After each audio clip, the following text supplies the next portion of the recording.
तो दोस्तों आज का जाप पूरा हो गया है और हम मंदिर के बाहर निकले हैं। लेकिन आज यहाँ एक बहुत ही प्यारा अनुभव हुआ।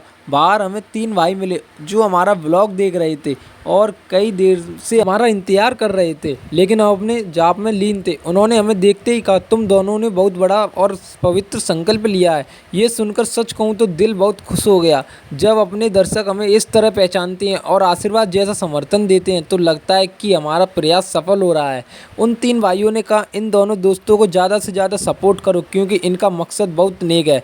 उनकी ये बात हमारे लिए किसी आशीर्वाद से कम नहीं थी। आज की सबसे बड़ी सीख यही रही कि सच्ची साधना सिर्फ अपने लिए नहीं होती बल्कि दूसरों को प्रेरित करती है।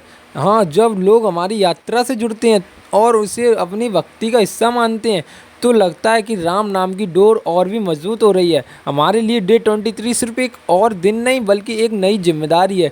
जितने लोग हमसे जुड़ रहे हैं उतनी ही हमारी साधना और गंभीर हो रही है। भक्ति का असली आनंद तभी है जब वो समाज को भी छुए। आज मिले उन 3 भाइयों की बातें हमें लंबे समय तक याद रहेंगी। तो दोस्तों यही था हमारे डे 23 का ब्लॉग। आज का दिन हमें याद दिलाता है कि राम नाम की महिमा सिर्फ हमारे भीतर नहीं बल्कि हर दिल में बसती है। आप सबका प्यार और समर्थन ही हमारी ताकत है। मिलते हैं डे 24 के ब्लॉग में, तब तक के लिए जय श्री राम दोस्तों।